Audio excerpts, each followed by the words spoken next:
दोस्तों, एक समय की बात है। एक छोटे से गांव में एक किसान रहता था जिसका नाम विक्रम था। वह मेहनती था और अपने छोटे से खेत को समृद्ध भूमि में बदलने का सपना देखता था। लेकिन उसकी एक आदत थी जो अक्सर उसकी राह में बाधा बन जाती। वह बहुत ज्यादा बोलता था। जब भी विक्रम के मन में कोई नया विचार आता, वह उसे अपने तक नहीं रख पाता। वह सभी को बताने लगता, अगले साल मैं सबसे अच्छी फसल उगाऊंगा या मैं जल्द ही और जमीन खरीदूंगा। उसके परिवार को उसकी महत्वाकांक्षाएं पसंद थीं। उसके दोस्त उसकी ऊर्जा की तारीफ करते थे और गांव वाले उत्सुकता से उसकी बातें सुनते थे। लेकिन उसके तमाम बड़े बड़े वादों के बावजूद सफलता उससे दूर ही रहती। चोरी हुए विचार और बढ़ती मुश्किलें। एक दिन जब वह बाजार में अपनी भविष्य की योजनाओं पर चर्चा कर रहा था, उसने उत्साहित होकर कहा, मेरे पास खेती की एक गुप्त तकनीक है। जल्द ही मेरा खेत गांव का सबसे अच्छा होगा। कुछ लोग हंसे तो कुछ चुपचाप उसके विचारों पर ध्यान देने लगे। किसान रतन ने यह सुनते ही उससे पहले बढ़िया बीज खरीद लिए। वहीं सोहन ने अफवाह फैला दी कि विक्रम की जमीन खेती के लिए अच्छी नहीं है। जब विक्रम ने अंततः अपने खेत पर काम शुरू किया तो उसे कई अप्रत्याशित चुनौतियों का सामना करना पड़ा।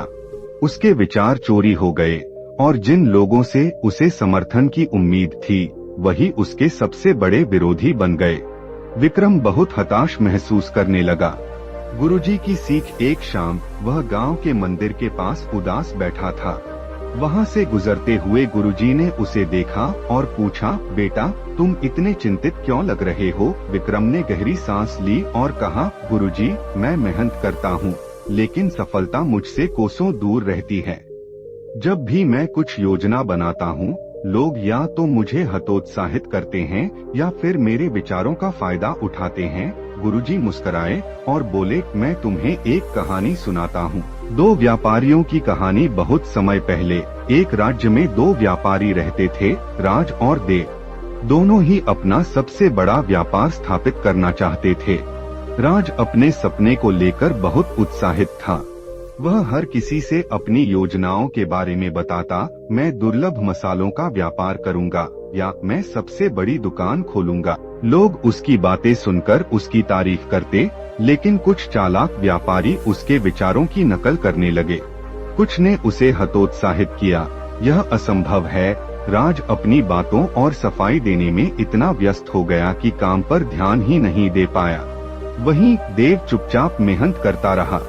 उसने स्मार्ट फैसले लिए, नई तकनीकें सीखी और बिना किसी को बताए व्यापार को बढ़ाता रहा।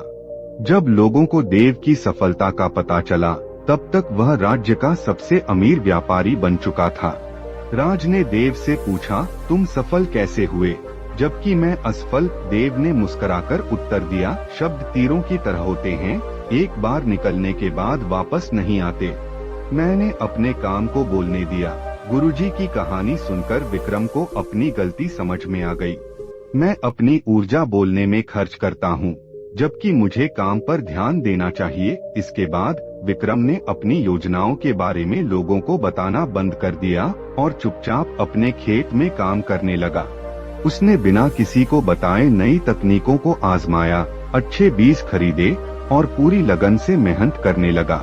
कुछ ही महीनों में जब फसल तैयार हुई तो विक्रम के खेत की पैदावार गांव में सबसे बेहतरीन निकली।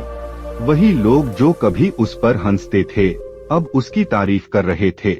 उसका एक पुराना मित्र उसके पास आया और पूछा, विक्रम तुमने यह सफलता कैसे हासिल की? विक्रम मुस्कुराया और बस इतना कहा, कम बोलो, ज्यादा काम करो। सफलता को खुद बोलने दो। कुछ सालों में विक्रम पूरे क्षेत्र का सबसे सम्मानित किसान बन गया।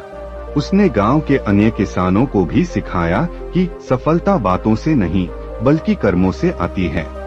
कम बोलो, अधिक करो। अपने सपनों की रक्षा करो, क्योंकि बहुत ज्यादा बोलने से वे कमजोर हो जाते हैं। जब तुम अपने काम में उत्कृष्टता हासिल कर लोगे, तब तुम्हारी सफलता खुद तुम्हारे लिए बोलेगी।